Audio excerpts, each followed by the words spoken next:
We've been fighting a long time, and we have all lost so very much, so many loved ones gone. But you are not alone.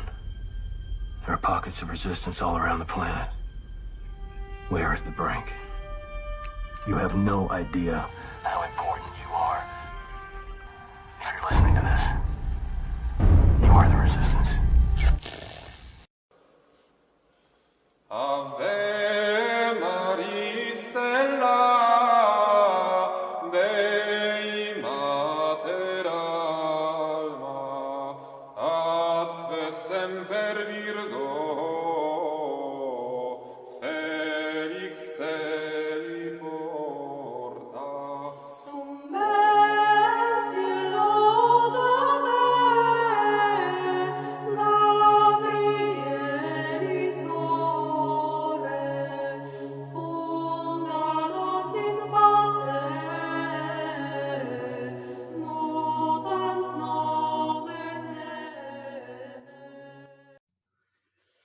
Everybody, Steve with Sense of Fidelity. I'm coming at you on the 29th of February, 2020.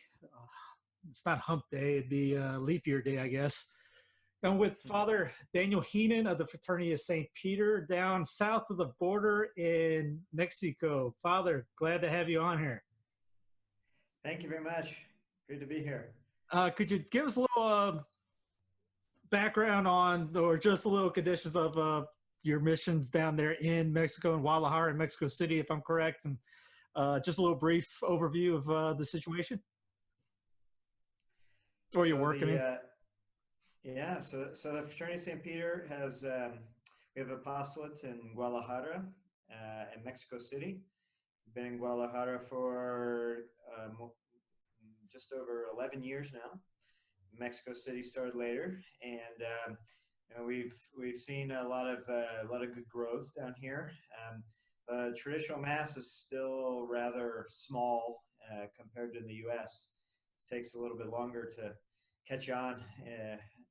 Different challenges that we have, but where we've been able to go and celebrate Masses, it seems like people here are by nature very traditional still. So there's a lot of potential, I'd say. Yeah, indeed. I remember I just always jealous about the history of Mexico and the family unity that they have, and the inbred of Catholicism. They got that in their blood almost. Just there's that book, No God Next Door. I'm going, oh, poor Mexico. But the faith is under attack here too. I mean, in different ways. It's actually quite sad, because I tell people, you see a country like Ireland that was once so Catholic, so strong, and now you look at the state of the church, and that the same thing could happen in Mexico, because there's a tendency to just kind of take things for granted, and you see the growth of Protestantism and different sects, that crazy ones like this. There's this Luz del Mundo. I don't know if you've seen it in the news up there, but the leader of this sect that started here in Guadalajara, he's now in prison in Los Angeles on like 20-something counts of all kinds of disgusting things, and he's their apostle, but he's got lots of followers. Good grief. One thing that we brought Father on here for is one thing that I saw was there was a video on I can't Vox or not. I think it was Vox or something like this. They talked about how Muslims were tearing Catholics out of the church in Houston, and I started put together a Spanish tab. Going, all right, I went all in on the Spanish tab. I'm almost done with the New Testament in Spanish with commentary. It's really it's getting there. But a big thing is nobody here knows how to speak Spanish. I was at the Eucharistic Congress in Charlotte, gigantic conference. I had a stack of CDs of sermons, yay big, in English and Spanish. I have no more Spanish CDs. But I don't know. I know very little Spanish, along with everyone in the traditional community. So what Father's doing is this thing called the St. Juniper Serra School. And can you elaborate more on this? I wish I would love to, if I could just get on this and just be, get in the program over the internet. I don't know if that's possible, but Father. Well, you know, your brother was one of our first alumni, so He's a maybe we can get him on to teach some Spanish classes. he would be full disclosure. He's not the one to be advertising.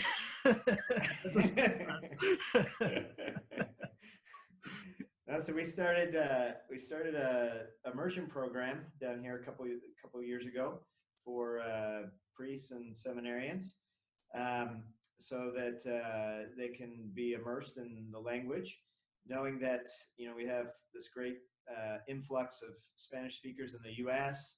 and the statistics are pretty startling. That I can't remember the number exactly, but it's a large number of the Catholics that cross the border lose their faith. Right? They get sucked up by Protestants, or they become irreligious because they find another family or whatever the reason is. But we need to be able to reach out to them, and if the traditional faith can be effective in Mexico, also for the Hispanics living in the U.S. So we bring seminarians up here or down here for 9 weeks, a 9-week program.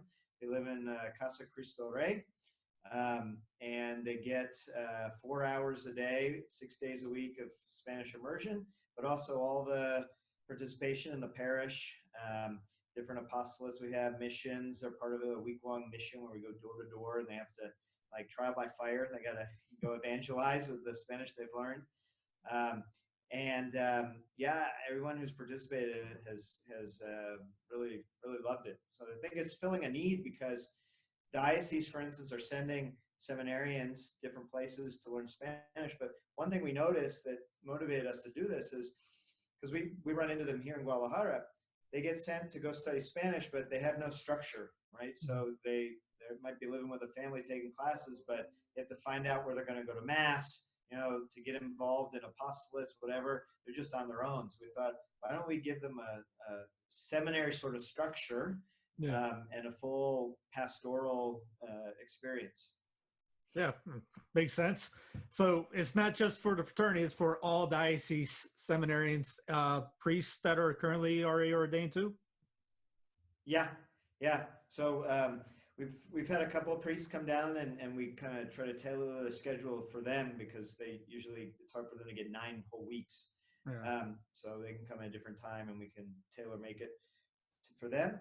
And but yeah, we've had a mix of fraternity guys and then diocesan guys, some religious orders who have come, and it's also a great opportunity for the seminarians to be immersed in Spanish, and also traditional stuff. You know, the traditional Mass every day, the office, and then those cultural things that we were talking about, the cultural traditions that as Americans we don't really have a lot of experience with, but to go out and do, like, processions in the streets and everything that you can do in these countries.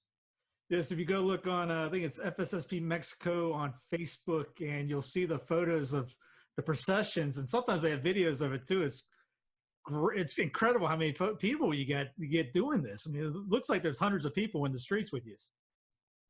Sometimes, yeah. Okay. Yeah. And it's funny where we are too, because our church is not in a very nice part of the town. So we have some locales of ill repute right around us, but we do a procession, and the workers sometimes still come out and make the sign of the cross. There's still a little lingering piety there, which is good. I remember a story. Father Romanowski said something about walking out, and there were people stealing the rearview mirrors on cars, and he says, "What are you doing?" Well, you didn't know you're doing some mortal sin, and they handed him the mirrors. Right. Exactly.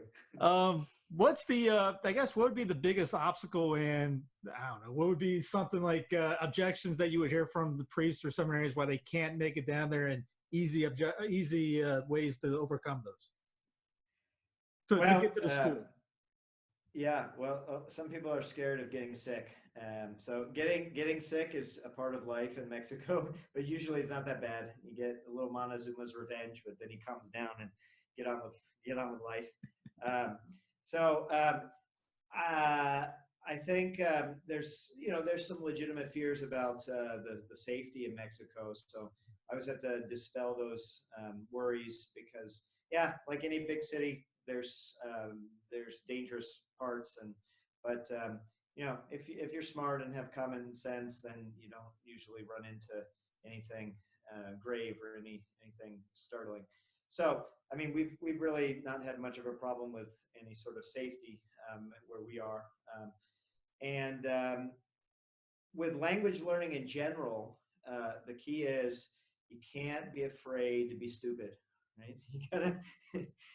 You gotta put yourself out there and make some mistakes. Again, your brother can give us some good examples. I was going to say, I don't know why he didn't do better than he's perfect at that.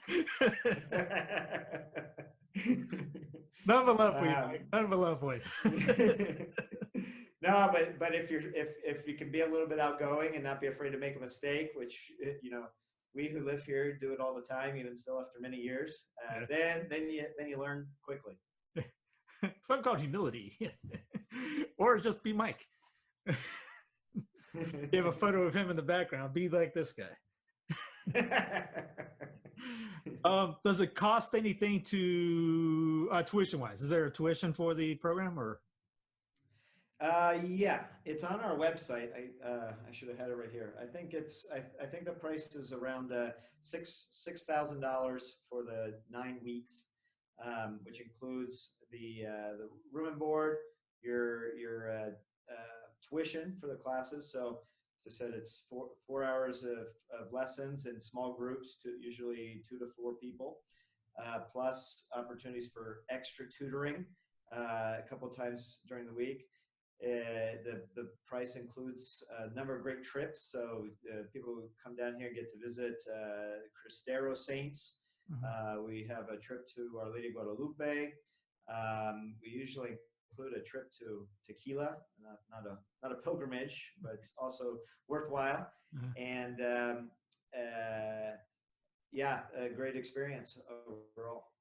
Yeah, I think one of the commercial videos you guys did years ago, I guess I put it on the website, and I'll link the link underneath for everything we talk about. Be on the show notes underneath the video, but including that video, which is basically, I think, 8-9 minutes long, of a few seminarians. I think they're probably now priests, talking about their experiences in the program. Yeah. And it's 8 to 9 minutes of them just telling how joyful it was just being around everybody and learning the language and their customs. Right. Yeah, that's what the seminarians have commented on. Like, it's one thing to sit in class. Okay, class is always tough, but the practical experience of living with the people, seeing the Catholic culture is great. But the apostolic opportunities we have too are really unique. I mean, not everywhere do you get the opportunity, and the culture enables it here. Like we have a street mission where we go out into the plaza. The seminarians have to participate in it, and we spend several hours just with all the people walking by, and we have a confessional on wheels we bring out there. So I think the seminaries get pumped up because sometimes you can feel like, oh, there's so many rules and restrictions, and religion's so private in the U.S. and just like, but this is how it should be. Like, we shouldn't have any fear. Yeah, I mean, we got the St. Paul Street Evangelization team here. I think they're overseas too. Yeah, because they have some Spanish. Are they down in Mexico? Well, we use some of their material, and we have a little interaction with them, and we've thought about trying to formalize that. But there's a few places in Latin America where I've seen they have chapters, so it's along those lines. Yeah, I had a great time doing that. It was in Denver and a couple times in Carolina. I had Mike our second time. He was a seminary. He was in Casco. I think it was his third year. And we're down the street from Bob Jones University, which is the anti-Catholic capital of the world. And they had the Vatican flag up on top of us. And they said, all right, we're doing the procession. You guys, us, are leading it. I go, all right, Mike, grab the flag. You're up. Why? You're dressed. Get out there. No, but I bet just, getting out of the studies and all this, he loved it. I can imagine those guys loving that too. It's great giving away medals and talking about what you love, and being able to do it for two languages is just incredibly bigger. And people are hungry. I'll tell you real quick, one of my one favorite anecdote about that street mission, and I think it was when the seminarians were there, if I'm not mistaken. But we got in a debate with that group I mentioned, the Luz del Mundo. They started attacking the priesthood, saying all these things, and then they just got frustrated. They couldn't answer, so they left. They ran off all mad. So I stood up on a table, like a picnic table that's there in this plaza, and I had some rolled up to shout through, and I got the whole crowd to come and stand in front of me. And I just gave a little sermon there and corrected all the errors. I said, they say this, but you should beware, this is absolutely false. And people were applauding and shouting, Viva Cristo Rey. So it was great. Yeah, I remember there was a story it was in LA of one of those mega church places, I guess. And the Pastor John or whatever, he gets up and takes an Our Lady Guadalupe and just rips it right down the middle. And I remember this blog, it was a blog on it. At the end of it, it wasn't a Catholic one. It said the guy almost made it out before his life was taken. They basically bull rushed the stage. So it's just they're hungry for it, but they're not getting anything. Yeah. We get, like I said, we got that here. I had 200 CDs maybe of Spanish sermons that you guys did down there that I just turned in MP3s, burned it on the CD, go, here, gracias, just take it. And, sermons, I haven't tried as good as Spanish I could. And they all took it. I don't know how much they've listened to it or gone anywhere, but hopefully something stuck. Oh, yeah. When I did Uber, same thing. If I had anybody Spanish descent, I had CDs in the car, and I was just, here you go. And it was like I just gave them gold. They loved me for it. Right. That's awesome. As you said, just the evangelization spirit, just doing it. And then again, in another language to a group that could transform their own country if you get them, focused on the right thing. That's right. It's just incredible. Does that go into the St. Francis Xavier missions any? Does that correlate or? Yeah. Well, so we have the mission here. One of the weeks that the seminarians are here. So one of the weeks they're not in the classroom, but they're out we go out to this small village about an hour or so from Guadalajara, and they camp out there, and we go every morning from I think we started 9 in the morning, 9 to 1 or 2, knocking on doors, and we invite people to come to catechism we give in the church in front of the church in the afternoon. So the afternoon is catechism for different age groups, a rosary, and mass. And then it's also a chance for us to speak to them about the mass in general and the traditional mass in particular. On top of with the itinerary you got for that, what would be a common day in the Juniper Serra school? So we start with lauds and meditation, I think about 7 o'clock or so.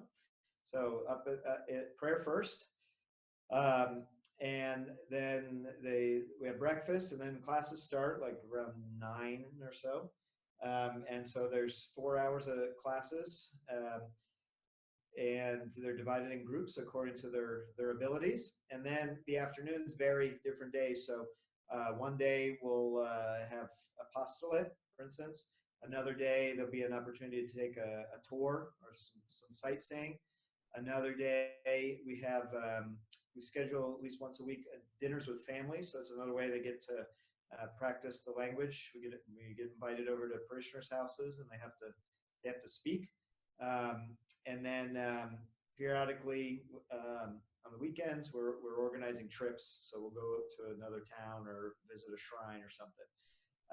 And then this year we also the weekend right before it starts, we're going to have Cardinal Burke here, and we're going to have a priestly ordination. So it's a bonus with a whole lineup of some great conferences.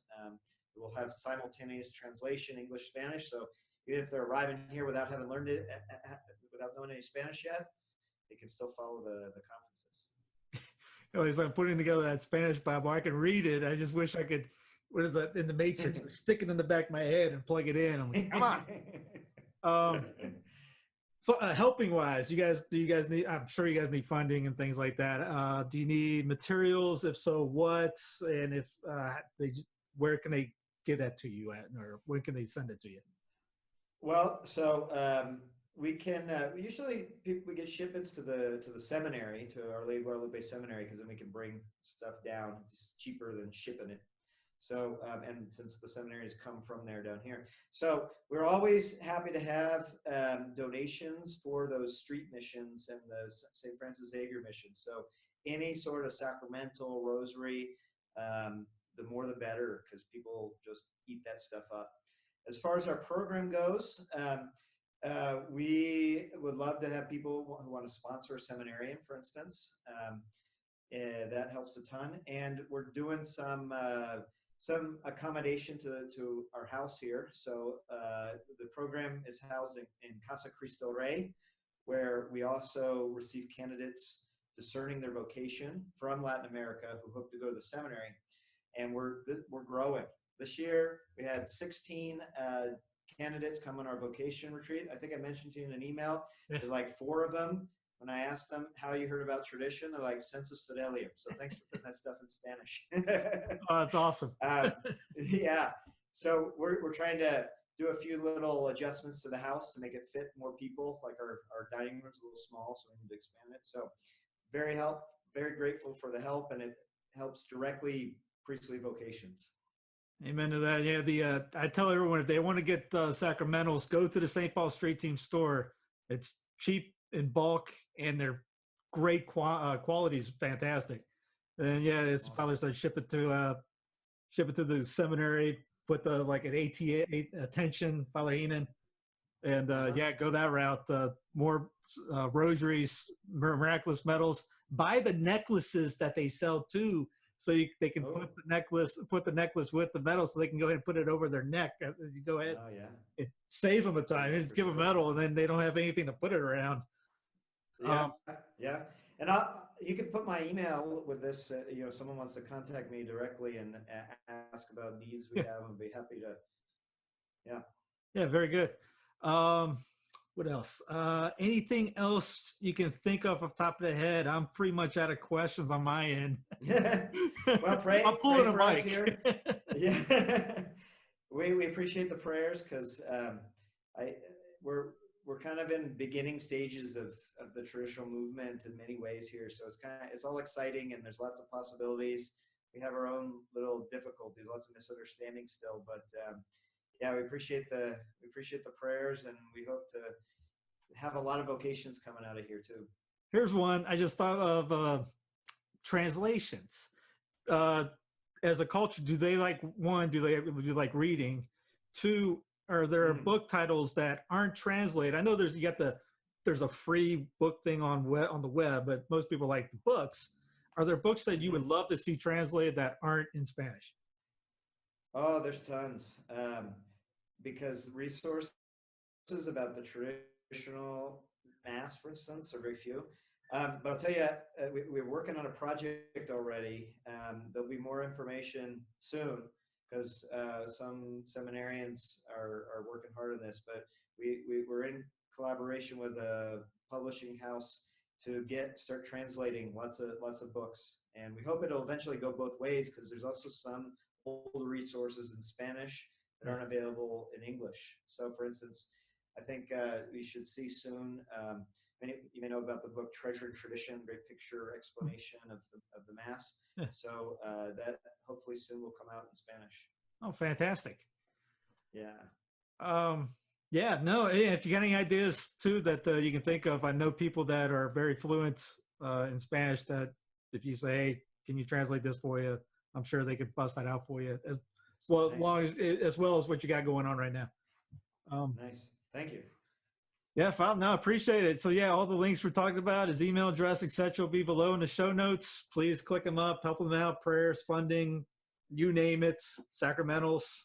And for this program for San Junipero Serra, we especially want to get the word out to dioceses, so that when they make their decisions about Spanish programs, that they consider us as an option. So if you have any contacts with dioceses or seminarians, you want to send them this link, we'd love to talk to them. I know you guys with the Diocese of Charlotte Seminary who watch this. Tell Father Calvin about this. Charlotte have come. Yeah, I bet. I met a ton of them at the conference, and they love the channel, and so they're probably watching. But yeah, I'll send it to those guys too. And I'm sure whoever's watching, don't be afraid to send it off to the bishop, to your local priest. That's evangelization right there too. Help us by sharing it to others. Just don't share it to a friend, share it to the priest. And who knows, we might be able to evangelize entire cities in your area. Yeah. Thanks very much. I appreciate it. No problem. Father, can we get your blessing before you head? Yeah. Benedictionem nipotentis Patris et Filii et Spiritus Sancti descendat super vos et manet semper. Amen. Thank you, Father. God bless.